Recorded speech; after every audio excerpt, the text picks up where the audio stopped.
When my wife of 12 years told me she'd been sleeping with my business partner for 3 years, I threw my wedding ring into the ocean and filed for divorce. Days later, I was standing in a courtroom watching her cry crocodile tears while her attorney painted me as an abusive monster. That's when I realized marriage wasn't just a partnership. It was a crime scene where the victim never sees the knife coming. If you're watching this, hit subscribe and tell me where you're from in the comments. Because trust me, this story twists harder than a tornado in a trailer park, and you'll want to be here for every shocking turn. I met Nora during law school. She was brilliant, ambitious, with eyes that could convince a jury to convict or acquit with just a glance. We were competitors first, lovers second, and I fell for her like a witness cracking under cross-examination. "You're going to be the most formidable attorney in the city someday," she told me on our first date, her finger tracing the rim of her wine glass. "I just hope we're never opposing counsel." That should have been my first warning. We married after graduation, built careers at different law firms, and created what I thought was the perfect life. A restored Victorian in the historic district. Vacation photos from Bali and the Amalfi Coast, displayed in tasteful frames. His and hers Audis in the garage. We were that couple, successful, envied, seemingly untouchable. Until I touched her phone. It was innocent enough. My battery had died during a conference call, and Nora was in the shower. I needed to email a client document to myself. Her phone was right there on the kitchen counter, unlocked. She'd never had a problem with me using it before. The notification banner dropped down just as I opened her email app. From Marcus. "Can't wait to feel you again tonight. Same hotel. I'll bring the bourbon, you bring that black thing I love. Marcus." My business partner at the private practice I'd started 3 years ago. The man who was godfather to my nephew. The friend who'd helped me pick out Nora's anniversary present just last month. I stood there, Nora's phone in my hand, hearing the shower running upstairs and feeling like the foundation of our home had suddenly liquefied beneath my feet. "Honey, can you bring me that face scrub from the counter?" Nora called down, her voice cheerful, normal, as though she hadn't been systematically destroying our marriage for 3 years. I didn't answer. Instead, I scrolled through hundreds of messages between them. The intimate details. The secret meetings. The lies they told me. The jokes they shared at my expense. Script part separator, I took screenshots of everything, sent them to myself, then deleted the evidence from her outbox. I placed her phone exactly where I'd found it and went to my home office. By the time Nora came downstairs in her silk robe, hair wrapped in a towel, I'd already called my personal attorney. "James, you're pale as a ghost. Everything okay?" she asked, pouring herself coffee like it was just another Tuesday morning. I looked at this woman, this stranger, and realized how perfect an actress she was. How many mornings had she kissed me goodbye after spending the night with him? How many dinner conversations had we shared where she'd looked into my eyes and lied? "Fine," I said. "Just a difficult case." That night, I pretended to work late. Instead, I followed her to the Westmont Hotel downtown. Watched her check in at the front desk. Saw Marcus arrive 20 minutes later with a brown paper bag that undoubtedly contained the promised bourbon. I sat in my car for hours, rain streaking down the windshield, mixing with tears I refused to acknowledge. I thought about storming in, creating a scene, destroying their little rendezvous. But the lawyer in me knew better. Evidence. Strategy. Timing. This wasn't a moment for emotion. It was the opening argument in what would become the case of my life. The next morning, I moved money from our joint accounts into ones only I could access. Not everything. I wasn't stupid enough to be accused of financial misconduct, but enough to sustain me. I contacted a real estate agent about our house value. I changed the beneficiaries on my life insurance policy to my sister. For 2 weeks, I lived alongside my wife while dismantling the infrastructure of our marriage. Each night, I'd lie beside her, listening to her breathe, wondering if she was dreaming of him. "You've been distant lately," she said one evening over dinner. "Is there something you want to talk about?" I looked at her, this beautiful, duplicitous woman, and almost broke. Almost confessed that I knew everything. But then I remembered a text I'd seen. "James is so oblivious it's almost sad." Marcus had responded, "That's what makes this so easy." "Actually," I said, reaching for my wine glass, there is something I'd like to discuss. Script part separator equals. Actually, I said, reaching for my wine glass, there is something I'd like to discuss. I think it's time we revisited our investment portfolio. I've been concerned about diversification. The relief on her face was palpable. She thought I wanted to talk about our marriage problems, but I was laying groundwork. Maybe we should meet with Marcus, she suggested, too quickly. He's been giving great financial advice lately. The casual way she inserted his name into our conversation made my stomach turn. How many times had she done this? Brought him up to throw me off track, or maintain their cover? I don't think that's necessary, I replied. In fact, I've been considering moving some assets independently. For tax purposes. She put down her fork. James, we've always managed our finances together. And we've always been faithful to each other. Or so I thought. I waited 3 more days before confronting her. 3 days of collecting passwords, securing documents, and meeting secretly with my attorney. 3 days of watching her check her phone when she thought I wasn't looking, of hearing her whispered calls from the bathroom. On Friday night, instead of heading to our usual dinner reservation, I drove to the beach. It was deserted this time of year, wind whipping sand across the empty parking lot. Nora's confusion turned to concern as I parked and got out. James, what are we doing here? I walked toward the water, hands in my pockets, feeling the platinum band that had adorned my finger for 12 years. I've been thinking about renewal, I said when she caught up to me at the shoreline. About how sometimes you need to let go of something to move forward. I held up my wedding ring. 12 years, 3,000 nights sleeping beside you, and I never once thought you'd betray me, Nora. Her face changed then, fear, then calculation, then the beginning of a denial. Script part separator equals. I don't know what you're talking about, she started, but I cut her off by showing her my phone screen, a gallery of their messages displayed in high-definition betrayal. Don't, I said. Don't insult me by lying when I have 3 years of evidence. The wind caught her hair, blowing it across her face. She pushed it back, and I noticed her hands were shaking. James, I can explain. I hurled my wedding ring into the dark water. The small splash was anticlimactic for such a symbolic gesture, but I felt pounds lighter instantly. It wasn't planned, she said, voice breaking. It just happened, and then we couldn't stop, and... You couldn't stop? I laughed, a hollow sound that scared even me. For 3 years. That's not an affair, Nora. That's a relationship. A choice you made every single day. I turned to face her fully. Does he know you're pregnant? Her hand flew protectively to her stomach, a gesture that answered my question before she could formulate a lie. How did you? The prenatal vitamins in your bathroom drawer. The sudden switch to decaf. The doctor's appointment on your calendar. I'm observant, Nora. Just not observant enough to see that my wife and business partner were making a fool of me. Tears streamed down her face now. Is it yours? I asked, though I already suspected the answer. I don't know, she whispered.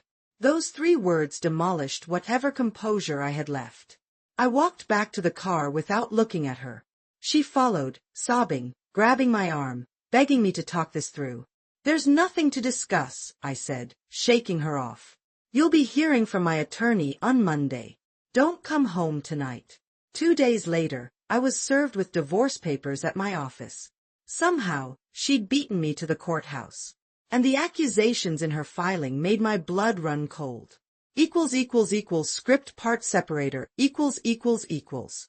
2 days later, I was served with divorce papers at my office. Somehow, she'd beaten me to the courthouse. And the accusations in her filing made my blood run cold. According to Nora, I was controlling, manipulative, and emotionally abusive. She claimed I monitored her whereabouts, isolated her from friends, and had explosive episodes of rage that left her fearing for her safety. She was requesting a restraining order, exclusive use of our home, and temporary spousal support due to the trauma I'd inflicted. I read the filing twice, disbelief turning to fury. She wasn't just leaving me, she was destroying me. Mr. Donovan? My assistant stood in the doorway, concern etched on her face. The partners are calling an emergency meeting. In 10 minutes. I knew what was coming before I even entered the conference room. Marcus wasn't there, convenient, but the other senior partners were, their expressions grave. James, Arthur began, our founding partner's voice heavy with rehearsed regret. In light of the allegations against you, we think it's best if you take a leave of absence. Until this personal matter is resolved. She's lying, I said flatly. And Marcus is the one she's been sleeping with for 3 years. The uncomfortable glances exchanged around the table told me they already knew. They'd chosen sides before I even walked in. Be that as it may, Arthur continued, this firm cannot weather this kind of publicity. The optics are challenging. Translation, my soon-to-be ex-wife had crafted a narrative where I was the villain, and they were protecting the firm's reputation, and Marcus, by cutting me loose. I cleaned out my office that afternoon while security watched. 12 years building this firm, and I was escorted out like a criminal. My clients were reassigned. My cases transferred. My name was being stripped from the letterhead by morning. That night, alone in a hotel room, I realized the true scope of Nora's attack. She hadn't just filed for divorce, she'd executed a scorched earth campaign to leave me personally and professionally devastated. And she was just getting started. Script part separator The temporary hearing was scheduled for the following week. I hired Catherine Winters, a shark of a divorce attorney who'd built her reputation dismantling fraudulent claims like Nora's. They're overplaying their hand, Catherine said, reviewing Nora's filing in my temporary apartment. These allegations are extreme, which means they need extreme evidence. Do you have any history of mental health issues? Anger management? Police calls to your home? Nothing, I said. My record's clean. Good. Now tell me about this business partner, Marcus. I explained their affair, showing her the screenshots I'd saved.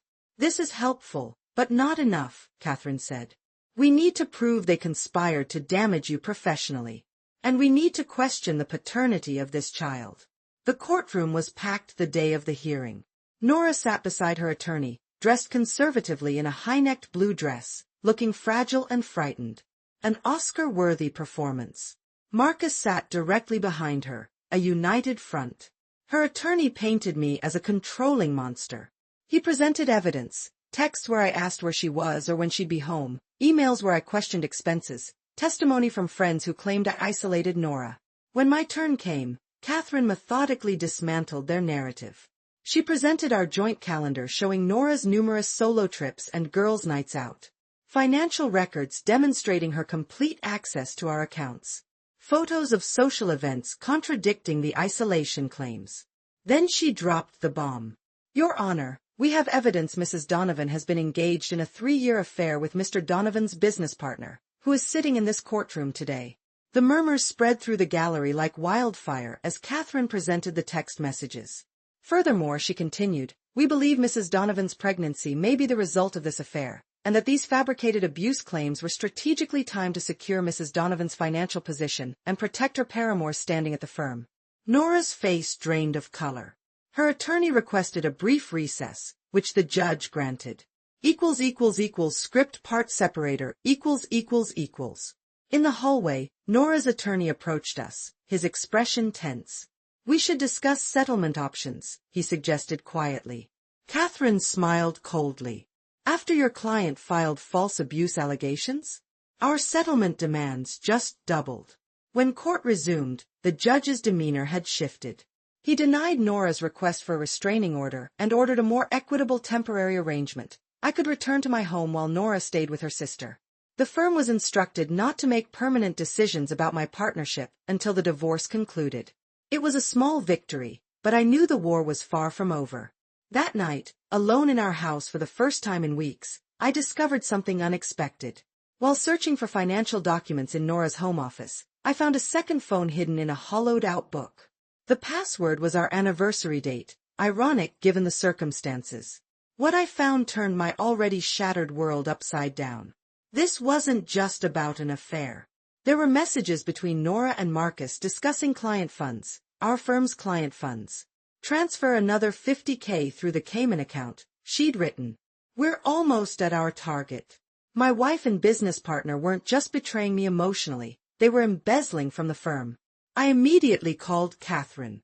Don't touch anything else, she instructed. We need a forensic accountant and possibly the FBI.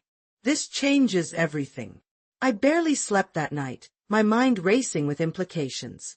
The next morning, I received a text from an unknown number, parking garage. Lowest level. Noon. Come alone if you want the full story. Against my better judgment, I went. Standing beside a concrete pillar was Vanessa, our firm's head paralegal. I've been tracking their activities for months, she whispered, handing me a flash drive. They've stolen nearly $2 million from client accounts. And they're planning to frame you for all of it. Script part separator, Why are you telling me this? I asked, turning the flash drive over in my hand. Vanessa glanced nervously around the empty garage. I started at this firm as your first hire, James. Before the big building, before Marcus, before any of this. You gave me a chance when no one else would. I studied her face, searching for deception but finding only determination. They approached me 6 months ago, she continued. Wanted me to falsify some documents. I played along while gathering evidence. Nora was getting sloppy, thinking you'd never suspect her. Her arrogance is your advantage. How deep does this go? The managing partners are involved, at least 2 of them. They've been using client settlement funds to finance some real estate development in Costa Rica. Off books, untaxed. The kind of scheme that sends people to federal prison. And they're planning to pin this on me? Vanessa nodded grimly. The paperwork's already prepared. Once your divorce finalizes, they'll discover the missing funds. All trails lead to accounts in your name. My mind raced through implications. This wasn't just about saving my reputation anymore. It was about staying out of prison. There's more, Vanessa added. Nora's pregnancy. She paused, looking uncomfortable. What about it? It's not real. She's been faking it to gain sympathy in court and to rush the divorce timeline. She and Marcus have tickets to Belize the day after your next hearing. One way. I leaned against a concrete pillar, feeling physically ill. The depth of their betrayal was unfathomable. I need to move quickly, I said. Before they realize you've talked to me. Vanessa handed me a business card. My cousin works for the FBI's Financial Crimes Division.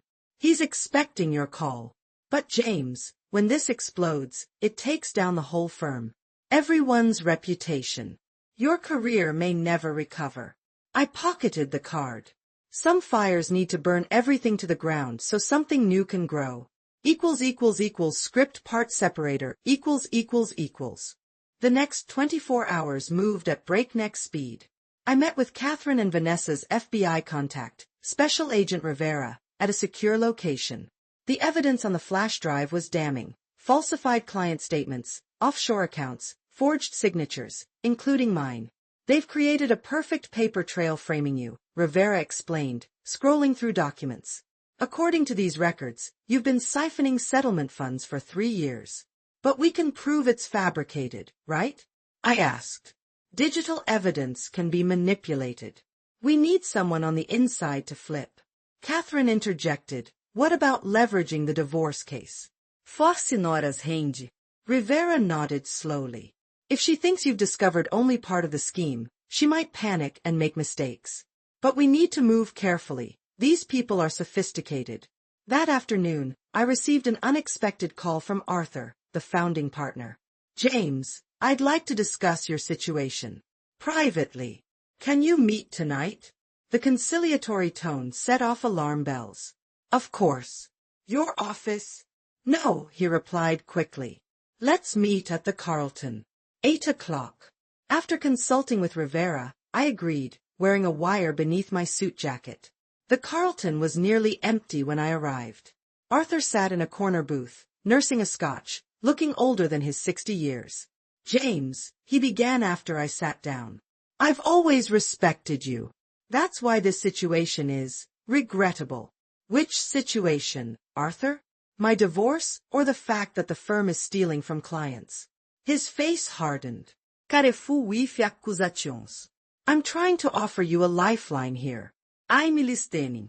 Arthur slid a document across the table. Resignation agreement.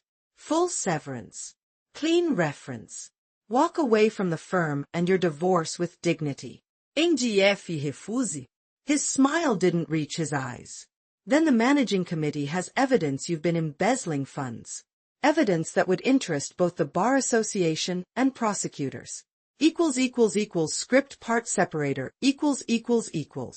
I leaned back, letting him think his threat had landed. Actually, I've been gathering evidence of my own. Arthur's expression flickered. Whatever you think you have. I have Vanessa, I interrupted. And she has everything. The color drained from his face. Arthur had been at the firm long enough to know exactly who Vanessa was and what access she had. His hand trembled slightly as he reached for his scotch. You're bluffing, he managed. I pulled out my phone, opened an audio file, and played a snippet of a conversation between Marcus and Nora discussing the Cayman transfers.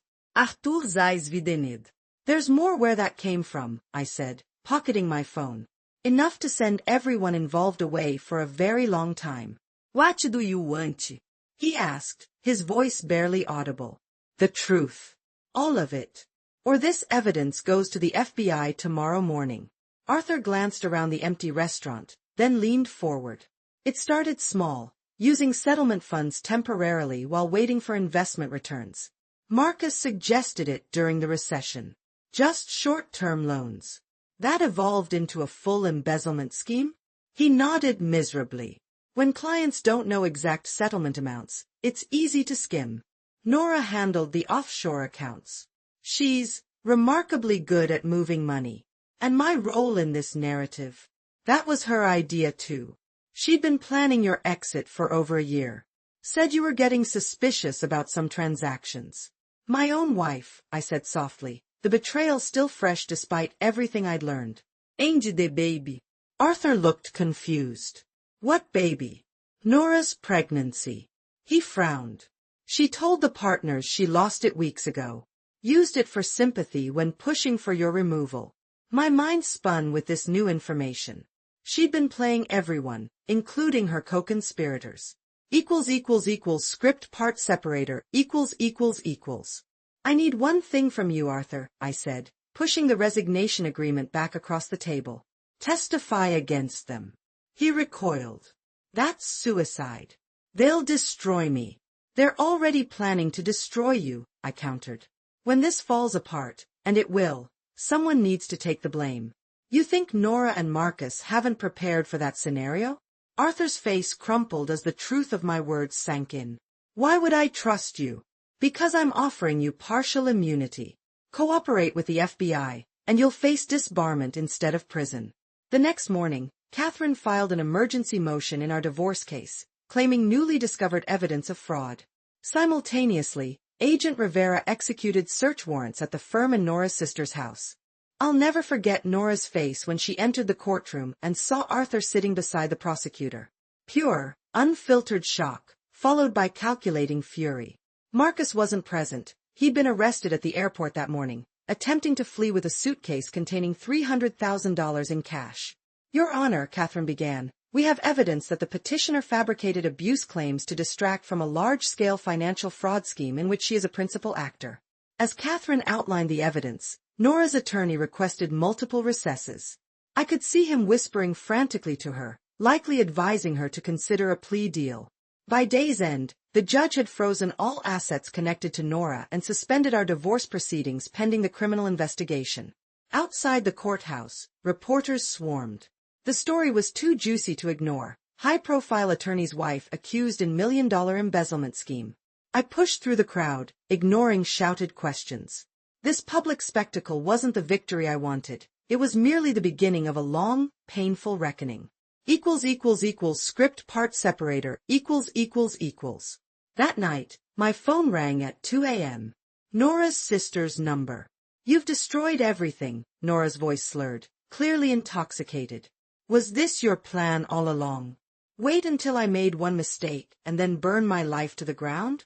You call a 3-year affair and stealing millions a mistake? I responded, recording the call as Agent Rivera had instructed. You have no idea what you've started, she hissed. I know things about you, James. Things that would ruin whatever reputation you think you're saving. The threat hung between us. I shouldn't have engaged, but anger overrode caution. Like what, Nora? What could you possibly have that compares to embezzlement and fraud? She laughed, a chilling sound. Remember that Ashton settlement? The one where the client mysteriously died before receiving his payout? You never questioned how convenient that timing was. My blood ran cold. Howard Ashton had been my client 5 years ago, a whistleblower case against a pharmaceutical company. He died of an apparent heart attack days before receiving his $12 million settlement. What are you saying? Figure it out, counselor, she spat. Just know you're not the only one with evidence. Back off, or everyone learns what really happened to Howard Ashton. The line went dead. I sat frozen, phone in hand, as pieces clicked into horrifying place. Had Nora, or someone at the firm, been involved in a client's death? By morning, Nora had disappeared. Her sister claimed she'd left in the middle of the night. Her passport was missing. The case had just escalated from fraud to potential murder. Script part separator, Agent Rivera listened to the recording of my call with Nora, his expression darkening with each word. We need to find her, he said, already dialing his field office. And we need to reopen the Ashton case immediately. Within hours, Nora's photo was circulating at airports and border crossings. Financial alerts were placed on her known accounts. But I knew my wife. She would have contingencies, identities and resources none of us knew about. I couldn't sleep that night, haunted by Howard Ashton's face. He'd been a good man, a research scientist who discovered his company was falsifying clinical trial data. His whistleblower case had been my big break at the firm. His death had seemed tragic but natural, a 62-year-old man with previous cardiac issues. Had I missed something? Had I been complicit through my ignorance? The medical examiner who handled Ashton's case agreed to meet me the following day, a former client who owed me a favor. I remember this one, Dr. Winters said, pulling the file. Nothing suspicious noted at time of examination. Would you have tested for all possible substances? She frowned. Standard toxicity. Unless there was reason to suspect foul play. And if someone used something that mimics a heart attack? Dr. Winters' expression changed. There are several compounds that could do that, difficult to detect without specific testing. I need to know, I said quietly, even if it implicates me through association. She nodded grimly. I'll request exhumation orders. But James, after 5 years. I know. But justice doesn't expire. While waiting for the exhumation approval, I received a cryptic email from an anonymous account, Coronado Beach. Sunset. Come alone. Against every rational instinct, I went. The beach was nearly deserted when I arrived, wind whipping sand across the shoreline. I spotted her silhouette against the fading light, not Nora, but Vanessa. I thought you'd been taken into protective custody, I said, approaching cautiously. I was. I left. Her eyes darted nervously. They found Marcus. Where? Floating in the marina. 2 bullets in his head. My stomach dropped. Nora, Vanessa Schulhar Head. Big Jardenhar. De Costa Rica Development. It's cartel money laundering. Marcus got greedy, threatened the wrong people. Jesus, I whispered. What about Arthur? Missing since this morning. The pieces were aligning into a picture far more dangerous than I'd imagined. This wasn't just embezzlement, it was organized crime using our firm as a front. You need to disappear, Vanessa urged. They'll come for you next. I can't run. The Ashton case. Wasn't just Ashton, she interrupted. 3 other clients over 5 years. All whistleblowers, all natural causes. The horror of it crashed over me. How had I missed this? The next day, Howard Ashton's exhumation revealed what I feared. Traces of succinylcholine, a paralytic that simulates cardiac arrest and dissipates quickly after death. Within 48 hours, arrests began, not just firm partners, but judges, police officials, even a state senator. The corruption ran deeper than anyone imagined. The final confrontation came where it all began, in our courtroom. Nora, captured at the Canadian border, faced a judge with a stone-cold expression that matched her orange jumpsuit. "James Donovan," she acknowledged as I took the witness stand, her voice hollow. 4 hours, I testified about everything: the affair, the embezzlement, the murders she'd facilitated. With each word, I felt the weight of my blindness lifting and the burden of justice settling in its place. When it ended, Nora received 4 consecutive life sentences. The firm collapsed. My reputation, while scarred, survived through truth. Today, I run a small practice helping whistleblowers navigate safely through corruption. I keep Howard Ashton's photo on my desk, a reminder that justice delayed is still justice served. Sometimes the greatest betrayals lead to the most important reckonings. And sometimes, the headlines that destroy your world become the foundation for building something better from the ashes.